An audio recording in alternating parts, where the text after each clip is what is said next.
Hi, this is Ed in San Diego, and welcome to Global TV Talk Show, unit of globalbusinessnews.net. We formed Global TV Talk Show as a result of the pandemic crashing our live conference business, which we had done more than 300 times in over 25 years. And so we decided in early 2020 to learn how to do this. And since then, we've been fortunate to be able to produce and distribute and finance, one way or another, 551 programs. And these have generated, according to Google, these have generated an audience visit page view of over 200,000. And a lot of it has to do with, thank you, a lot of it has to do with first of all, I love what I'm doing. I don't have any travel expenses, but we are looking forward to doing that someday. And we'll get into that in just a moment. But with us is a wonderful group here, and I'm really fortunate. We are missing a couple of people. One is sick and the other one has an emergency situation in business. We are going to do this Germany event again once a month. And so the December program will be either December 8 or December 13 at the same time. Do let me know as soon as possible by chat or email which date is better. We could do it twice if we have a split group, but we'll see. All right, first of all, I want to introduce Natalie Forrest, as PhD. She's a doctor and a psychologist extraordinaire. She has several TV talk shows of her own. We first met when she was US based in the Washington area, Washington, D.C. And she spoke at a few of my meetings in D.C. and Baltimore area, D.C. and Fairfax County area. And then she relocated with a daughter to home, Hamburg. And we've decided that we're going to do this way. Until I get it together and show up in Hamburg someday. Dr. Natalie, welcome. Thank you so much, Ed. Always a pleasure to be here, and I'm excited about all my colleagues from Germany as well, and from Kansas City. Yes, okay. And so when will you be back in the US again? I have no idea. That is the honest answer. Yep. Right now, it might look like next summer, but whenever there's an opportunity to speak, to present, of course, I'm going to come over. I still have, as you know, lots of connections over there. Yes, okay. So I want to announce that in May, Joanne and I are going to be in Europe and producing live, actually hybrid meetings. We'll do it live, but also do it on Zoom. So we have a worldwide audience. Awesome. All right, we are joined. Hello. Annette is here too. Awesome. Welcome. Can you hear me okay? I'm happy to be here. Okay, good. Okay, so as long as you're here now, Annette, unmute and please do a quick self-intro. Now you're on mute. Unmute. Yes.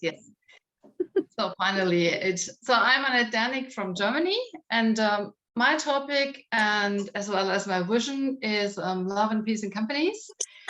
So I really advise companies and support employers and leaders, CEOs, how to have a more peaceful, let's say, kind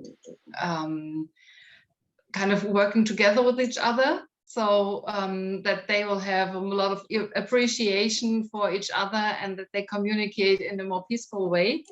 And I am convinced that this is an advantage for everybody, for the company, for the customers, for the distributors, and of course for the employees. And at present in Germany, we kind of have difficulties in finding employees. And so if somebody is really satisfied with the company he or she is working in, then he or she will tell other people about it. And so in my opinion, that's really the best possibility to find new employees for the company. Well, that's really good. Thank you very much for that. And we want to do that same kind of thing with this TV show. So tell two friends, and maybe one will show up someday, and we could grow this party. Let's go to Dorothea Kenny. Thank you so much for connecting with me about a month ago and volunteering to join this discussion. So Dorothea, tell us about yourself. Yes, well, first of all, thank you very much, Ed, for having me here. It's a pleasure to be part of this group here. Very excited as well, like Natalie just said. Yeah, what about my background? I'm a corporate health management consultant, and I've specialized on mental well-being. I work as a trainer and a coach and a consultant for mental health and well-being on a company level. So I basically work with both executives and employees in order to help them maintain their mental health and well-being in these turbulent, challenging, and also disruptive times. And we've noticed a big change since, first it started with the pandemic, and now with all the other crisis situations which have been put on top over the last couple of years.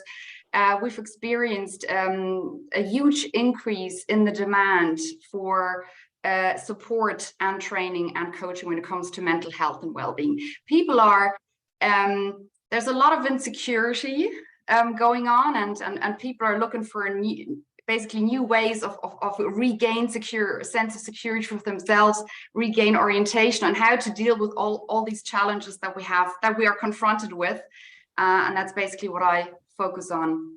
Good, So thank you very much. We're going to come back and ask you to get into social connection amongst colleagues in a remote hybrid work setting. Yeah. Okay, and then we'll have a round robin on that. Alexander, thank you so much for doing this. I'm really glad to meet you. We've never met before. No, that's true. And you would like to ask me about my history, I assume, right, Ed? Absolutely. So you're in Berlin area, right? I'm in the Berlin area. Actually, we have founded our company 12 years ago. And we are quite successful in that market. We started in the visa business, so helping you, Ed, if you need a visa for China, then come over to me, and I will help you making all the documents ready to get you onto a visa. So this is actually the reason why we started this business, and so far we are extremely successful. We have expanded our business into legalizing documents, and then into the area of immigration, relocation of people. Especially these days, you see a lot of companies going in different directions, so bringing people back from China into different areas like South America, or also the inbound business into Germany is a booming business. So lots of companies trying to get people out of Russia because of the war in Russia, Ukraine, bring over people into Germany, and we support all these companies in making that happen. Well, thank you very much. And I welcome you to come back in the next show as well and expand our network. Dave Levine, please self-intro. Thanks, Ed. I'm a social worker by training. I've worked on the clinical side of service delivery of workplace-based wellness programs. I've transitioned my way into the customer side, and it basically worked my whole career in workplace wellness. Now I run a company called Global Care Experts, and we provide crisis response outside the U.S. for multinationals. And you're also on the board of several groups, EAP groups, in Latin America, Asia Pacific, also in Europe, right? Exactly, yep. Right, you're a go-to guy, and thanks for being so involved over the years. Antonia, welcome. I love your flowers. Oh, thank you. Thank you for having me, Ed. Thank you for inviting me, Natalie. I'm actually a spiritual and business mentor. So I work in the field of spiritual growth and personal development and in the business side. And there my deep passion is to support founders in stepping into their role as a founder, as a visionary, and discovering how the relationship with the team and with the leadership team can be empowered by a specific point of view. I call it source dynamics. And this works within companies, and it works also with solopreneurs who want to collaborate in a more conscious way. And it's very exciting to witness how a new consciousness or a new intentional way of relating can really strengthen collaborations and business partnerships. Okay, we're gonna all circle around again. I want you to all use the chat facility, which you see down there in the bottom, and the self-intro, send it to everyone, phone, email, website. The networking is really key here. That'll be your ROI from this event, and who knows, maybe even more. Dr. Natalie, one of your specialties, you have many, being an author of several books and being on LA Tribune TV show, and many other things. But your specialty is, well, talking to women in particular, about getting up every day with a fresh outlook and celebrate life and more, right? Absolutely, women. And I've also switched over a little bit to focus especially on doctors. Dorothea mentioned, the mental health and well-being, and not just through COVID, but through all of my life, I've witnessed that especially doctors and the medical staff, they don't really take the time to take care of themselves. They're so busy taking care of others. And a couple of my clients, my mentees, as I prefer to call them, are actually female doctors, and I've talked with them. And so we've decided that doctors, especially female doctors, need a lot more attention because the divorce rate for female doctors, for example, it's much higher than for their male counterparts, but also higher than for the regular population. Same goes with a lot of other things. So my focus is women, and especially doctors, being able to really get up in the morning and reconnect with their purpose, because they want to help us, but sometimes there's so much administrative work being put on them, and then the pressures of trying to be there for others can really get to them. So that's what I'm working on with them. The confidence, the willingness and the ability to every now and then just take out a little bit of time, because they usually don't do it. They don't take very good care of themselves. So Dave Levine, would you comment on that briefly? And then I'd like to go back to Dorothea. Yeah, I think the focus on women and expanding it to docs, and to empower, to listen, to offer assistance, and to empower these folks, and just build on their strengths. I think it's an ideal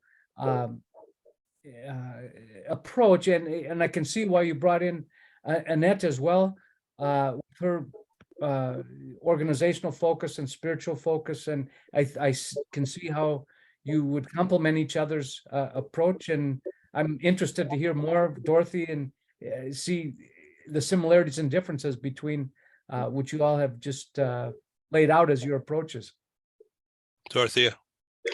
Yeah, it's a very, very good point that Natalie made us. Some people are so busy looking after everything and everybody else in their busy day schedules that they completely lose sight of themselves.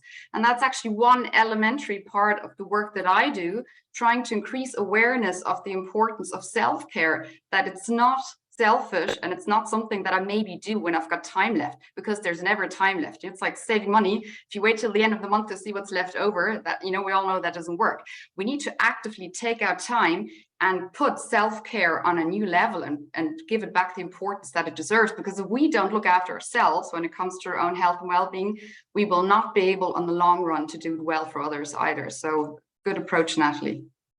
Okay, let's go back to Alexander, and your focus on relocation oriented problems connected with cross-border. So you see a continued growth in that, of course, even though hybrid and remote is still going to be around. This is true on the one side.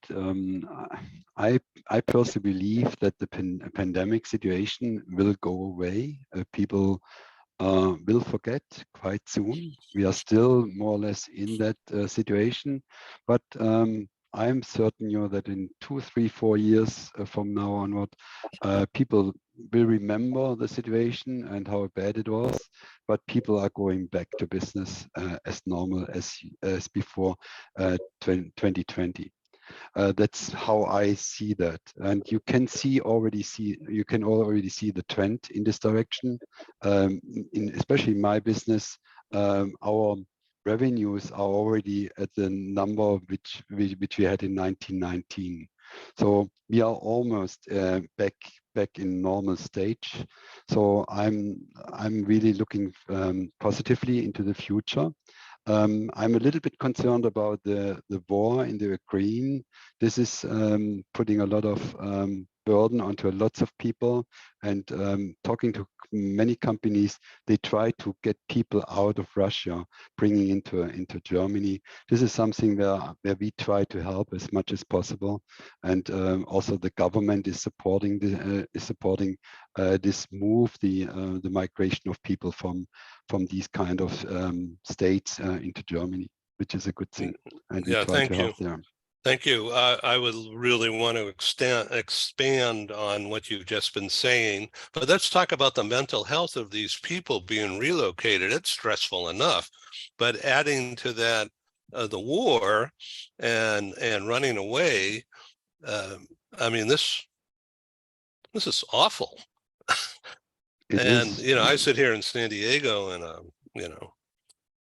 in a bubble, and so but I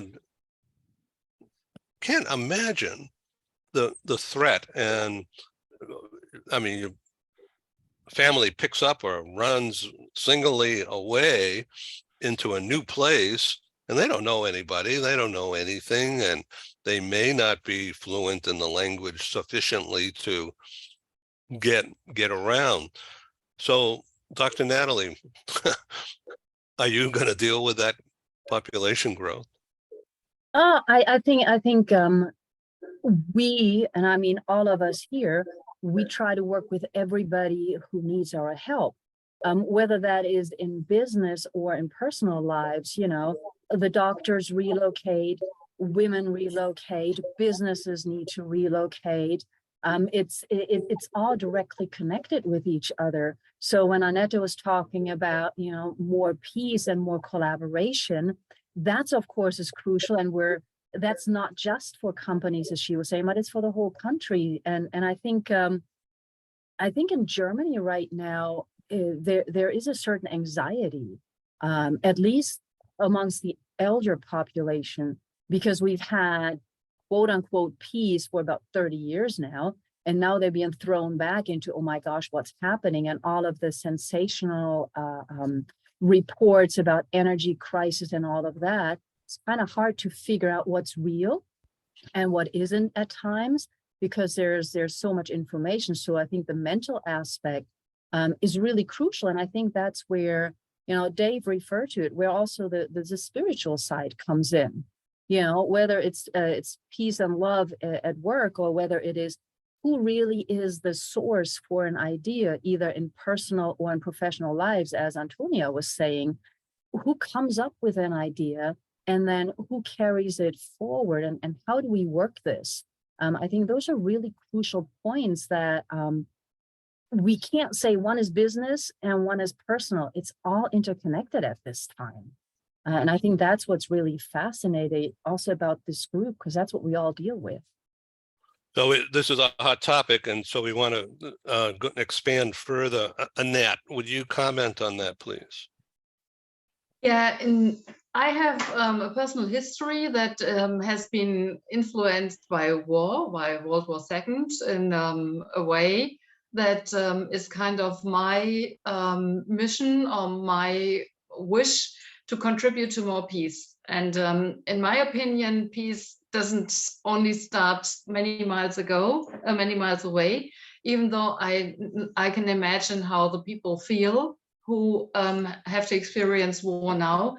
But in my opinion, the thing that each of us can do is to kind of think and react in a peaceful manner every day and wherever I am. And as I've experienced also some, let's say, not so peaceful situation in companies, I've now put the focus on the companies to kind of show the people how to already work peaceful in the company and not always look to the real wars, to the real big wars that are going on. And I also know that real peace starts within me, and that I can always decide whether I kind of have the war inside of me, and or if I decide to love myself and to be peaceful with myself. And that's really something I'm convinced that if each of us contributes to the whole in this way, then I'm convinced that our world will be a more peaceful one. And the spiritual aspect is very important for me as well. Let's go to Antonia. I'm sure you would like to comment on this. Yeah, it's interesting to see all these different perspectives, and I love this mix here. Thank you for bringing us together, Ed.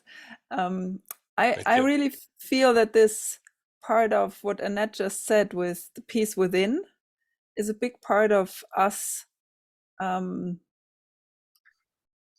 stepping more and more into a place where we can stay in our center, in our midst, even if there's chaos outside, and even if there's other people maybe panicking.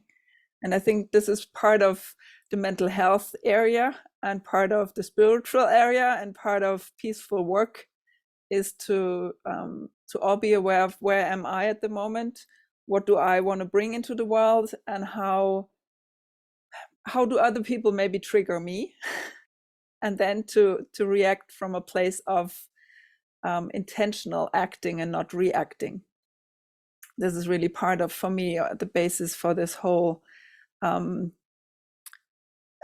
it's a peaceful with each other, and at the same time it's a way for me to start creating from this positive attitude or this positive point of view. And then I feel this is the basis for good collaborations, because then everybody acts from a good with a good intention, with a good motivation, and then we can co-create in another way than if we go into competition or in the fear aspect of I need to react, I need to fight back. So it's always good to have this inner outer, and it's been everywhere here in the conversation, which I think is really precious. And now we're going to go deeper. Dorothea, one of your outlooks is, whose responsibility is it really? Yep. Good question, that one. Well, it's again, we were just talking about the it starts within myself. That's true. So we have a huge part or huge segment of self-responsibility when it comes to health and well-being. In a corporate context, of course, the company and the leaders also have responsibility, but it's only part of it.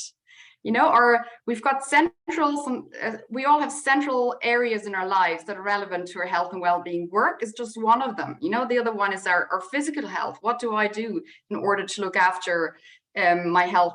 Do I sleep enough? Do I exercise? Do I take rest? Do I take breaks? Social relationships is another area of my lives, and my personal interests, my values, my spirituality, that's also part of my life. So within the work context, yes, there's also the responsibility on the outside, but only up to a part. And the self-responsibility is, I think it's a lot bigger than a lot of us are aware of. You know, we tend to put the responsibility onto others, you know, the partner, the politicians, our bosses, our colleagues, they have to do it. And we lose sight of our own level of influence and responsibility. So let's talk about the social welfare aspect of Europe, Germany in particular. Dorothea, how hard is it to get people to want to take matters into their own hands rather than rely on the state? It's a challenge. Humans don't like to change very much. You know, if we have our certain habits of how we live our lives, and if that works well for us, we don't see a need to change.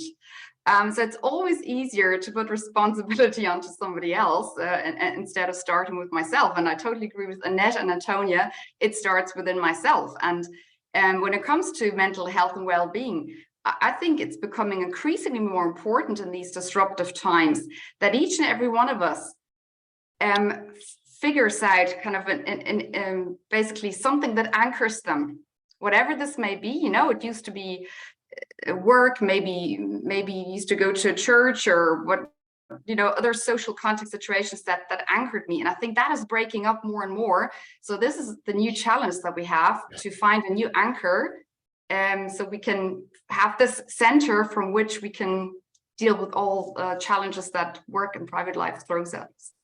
Dave, would you like to comment from your perspective what you've just heard, and maybe you can address to some extent, where you're comfortable doing that, what you have taken away from your meetings recently in Latin America and in Asia Pacific? Mhm.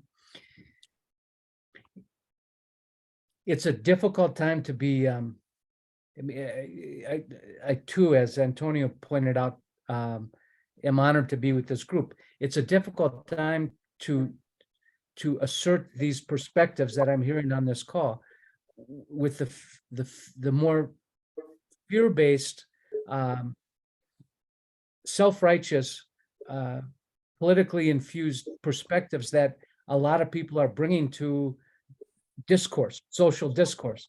As Dorothea just pointed out, there has been an erosion of traditional social institutions of church and family and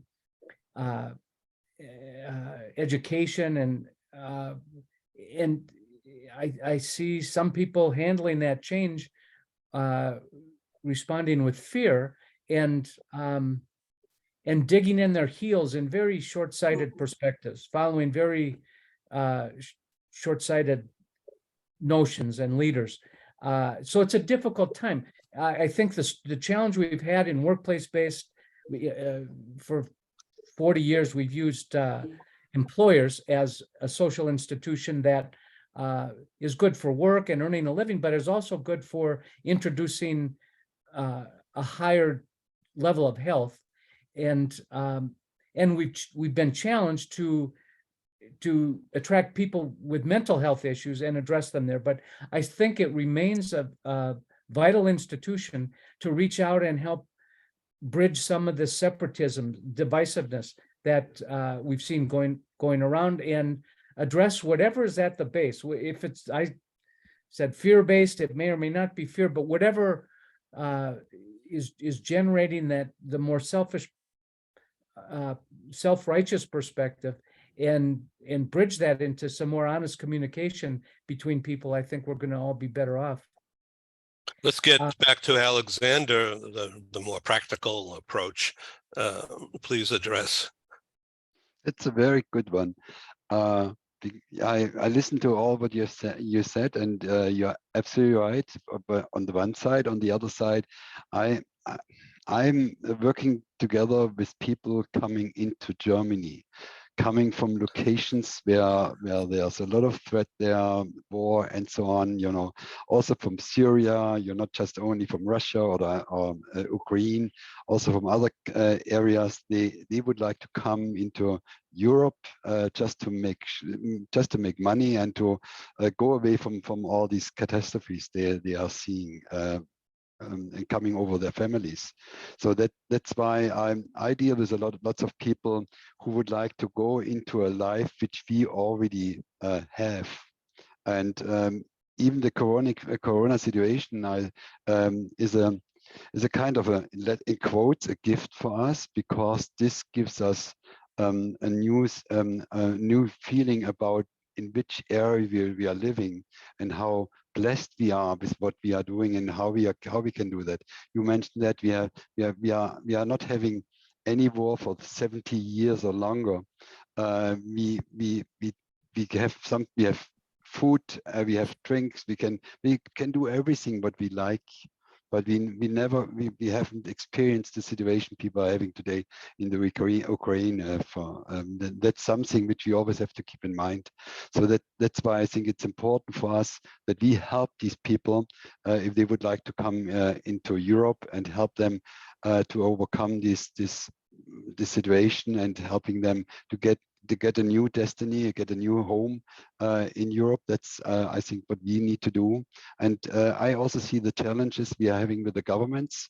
This is also something which is not easy to bring people into, for instance, into Germany. Just finding a home for them is a nightmare, so to say, because they cannot afford the rents, the people are asking them to pay for. So that's why it's a very difficult situation for everybody coming into Germany, finding a new home, getting also the administrative work done. So that's why I think we have a lot of things to do, not just only us personally, but also working together with the governments and overcoming all these threats what we are having on a day-to-day basis. So I want to just interject a news element into this show. Please tell our audience, or tell me, and because the audience is behind me, and the audience is worldwide, and not just today, but over the next weeks, months, going forward, it will be quite extensive, mainly a business audience. So about the business in Germany today, in general, is there heat? Is everybody getting gouged on this expense currently? Or is, because we don't know what to believe in the news media, and I'm in that business. So I'd like to hear it from you people. You live right there. And so Alexander, are people getting, yeah. So are you getting heat, or are you getting heat that's really expensive, or is it incremental? Let's put it this way, the older people, they have experienced these inflation rates. This is nothing new for us. If I look back into the 90s, we experienced already inflation rates of 7, 8, 9% or so. So this is nothing new. It's coming in circles. Every I don't know, 20, 30 years, we see another inflation rate going up, and the government is supporting it quite well. Also, the companies are supporting it. We, for instance, at the moment, we can pay our employees up to 3,000 euro this year and also next year, without any tax, so they get it net. And this is something what is a new law which came in place, and this is something where employers can do a little bit for their employees to overcome this situation. Also, there are other laws which are coming in place helping the people, especially with the explosion rate in the heating business, and these costs are going through the roof. But here the government is coming up with some very good tax recovery and helping people to overcome this winter time. So I think it takes a little bit to go through it, but overall I'm not scared about it. Thank you very much. Annette, would you like to comment? Yeah, so only recently I've had a meeting with other entrepreneurs from the city I live, near Cologne, and it took part in the company who is distributing electricity and gas. And so everybody was curious to know what they think that the situation is. And I had the impression that, as always with Germans, I would say, are kind of well organized. So even they could not promise that we will always be having heat and electricity, so gas and electricity.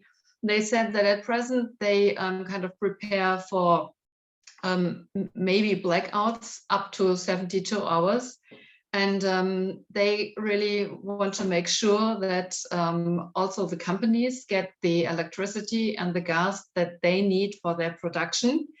And but nevertheless, they also ask the population to kind of do what they can do, and we will have a central spot where we can get more information and where we can also go to in case that there would be no electricity for a certain amount of time. And so far they said that for this winter they are kind of optimistic that everything's going to be fine, but nobody knows what the next year will bring. So I have the impression it's between optimism and yeah, let's say doing or having some precautions.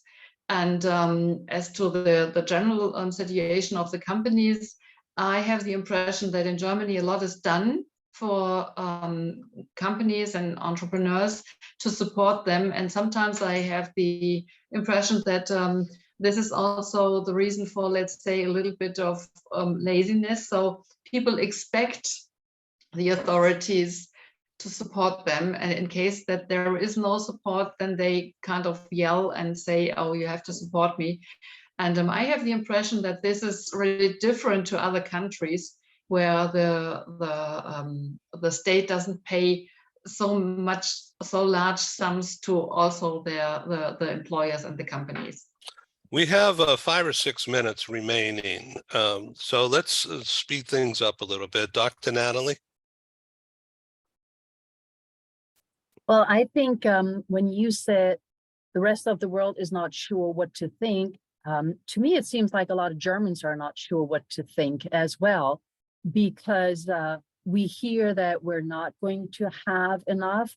Then we hear news that all of the reserves are filled up. We should be fine.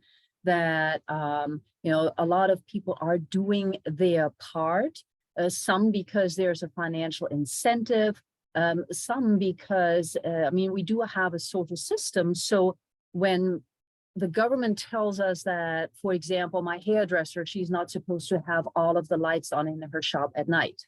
So there are some things that everybody's contributing to. And I think it's even more the older generation who understands it a little better because of their experiences. Overall, I'm not sure that Germans know a whole lot more than the rest of the world, because we keep hearing different things ourselves, depending on where you're at. Thank you very much. Let's go to Antonia. I will put in the very personal perspective here. Like, we stocked up on wood outside to have the fire warm, and in our little village there's a it's not an emergency plan, but it's from the village. They're self-organizing and preparing, and it's part of the not knowing and part of the collaboration, maybe. And sometimes I feel like Natalie said this, you hear so different things that you can go totally into fear and you can go totally into trust and everything in between. And yeah, and with regards to the support, I mean, entrepreneurs, when you're self-employed, some of the help is not there, like the monetary help. So sometimes I wish, like, oh, if I would be employed, it would be different, but I'm not. So there's also a lot of different levels. And at the same time, Thank you it's very really much. about hearing different things and finding your own place in this. Yeah, your voice matters. Dorothea, quickly, would you please comment on this? And then I have a couple of things to say. Okay, well, to be honest, I can't give you too much details on the exact situation that companies have when it comes to if they have enough electricity or gas. All I know is that this adds to the insecurity amongst many other things. It's just one item in a long list of insecurities that have been piling up. And that is what is putting people on a strain when it comes to mental health and well-being. There's a lack of security, and there's a lack of being able to plan. And that is putting people under stress and strain, and companies and people alike. Okay, one tip, Dr. Natalie, is it breathing or is it quietness, or what's one thing you want to tell the audience? Well, you know what I'm going to say? I'm going to say breathe. I'm going to say do the breath of life, because that's how you can calm yourself down, and thereby you no longer react, but you respond in a more paced manner. Okay, who's next? Somebody say something. Yeah. Vodka rocks. Vodka on the rocks, I think. Okay, that works too. All right, that's cool. I like a Malbec myself. Antonio, what do you like? Well, I would have started with breathing. And for me, it's also connecting with nature, like really getting yourself out there, and if you can, put your feet to the ground and Yeah. really see yourself in the bigger picture, and then with breathing, it's my one. Yeah. And if you have kids, hold them and imagine you're a big tree and you hold them in the tree trunk with you. It Very calms them nice. down. That's nice. That's beautiful. Annette.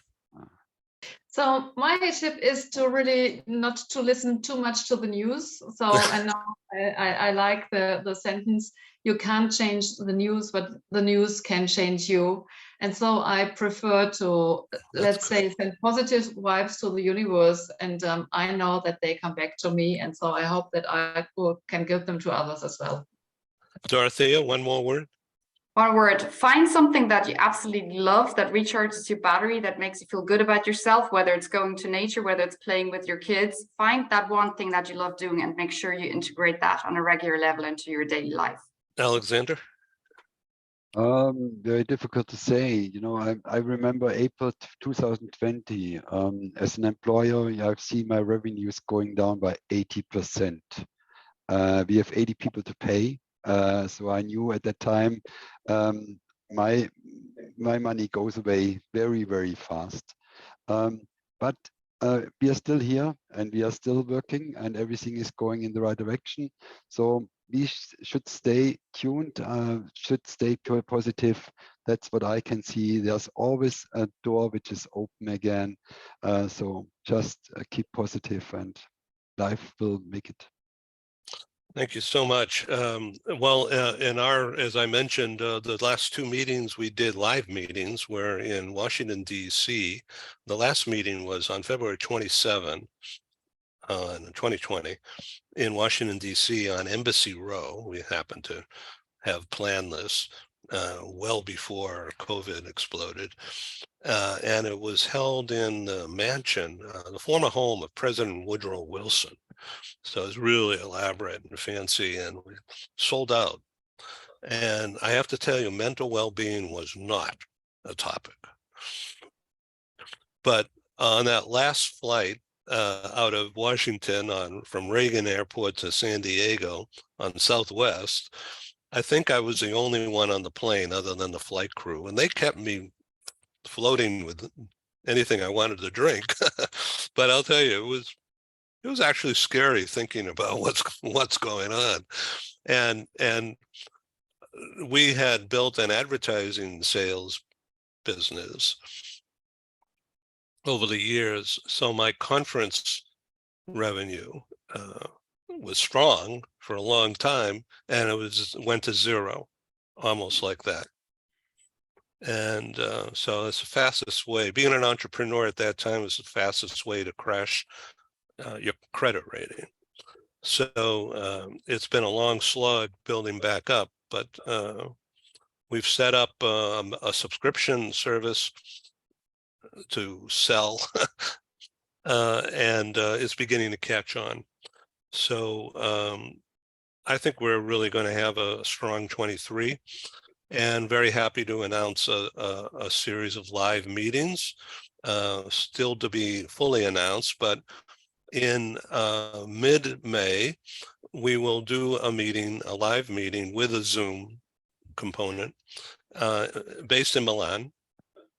Oh, cool. And then we're going to go on vacation in southern Italy after that. But prior to that, I want to hold a meeting in Switzerland.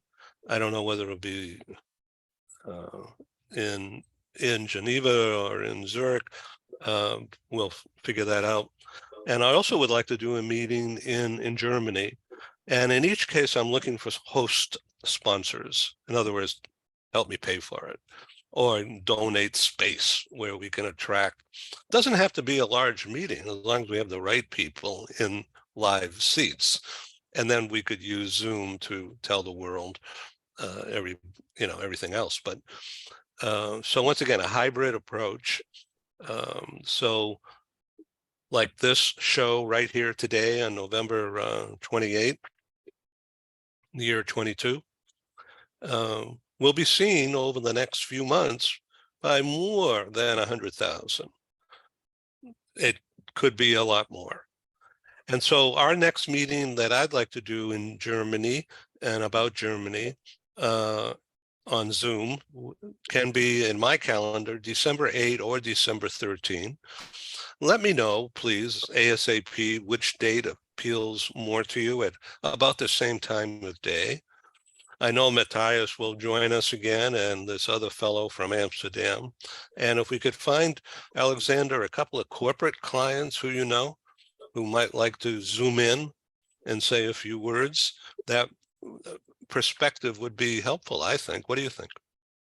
Yeah, for sure. I can try to get hold of some people, so this shouldn't be a big problem. Yeah, for one me. or two would be enough, because Yeah. we don't, the problem with holding a group meeting like this is that unless it's really done well, and I've been fortunate to learn how to do that, make things work, is that not everybody can talk sufficiently about themselves or about their thinking or about this. Well, we achieved that here, didn't we? And it's because of you, not me. I just happen to know timing and spirit. Talk about spirituality, Antonia. It all comes to play, doesn't it? It's full circle. Yeah. So thank you for being my guest today on Global TV Talk Show. By the end of my day today, I will have this thing published, and you'll all get a copy of it, free of charge. And thank you again for being on Global TV Talk Show. Ciao. Thank you for Thanks a having lot, us. Ed. Thanks, everybody. So how do you Thank say Bye. auf Wiedersehen? Is that the right Auf word? Wiedersehen. Auf Yes. Wiedersehen. Genau. And have a nice Okay. day. Well, I've been in Thank Germany. you. In fact, we have produced live meetings over the Yeah. years in Frankfurt and Berlin and in Munich as well, and somewhere else I can't remember. I think we were going to do Stuttgart at one point. That was the Yeah, last well, one you I know think what? we did. My host didn't want to do it at the last minute. Oh, yeah. Yeah, Okay. which was I said, okay, I'm out of here. But Hamburg would be terrific. Mhm. So we'll see. Okay, thank you Okay. all. Okay. Take care. Thank you. Thank you. Thank Bye-bye. you. Thanks, Bye. everybody. Thank you. Bye. Thank you. Bye. Thank you.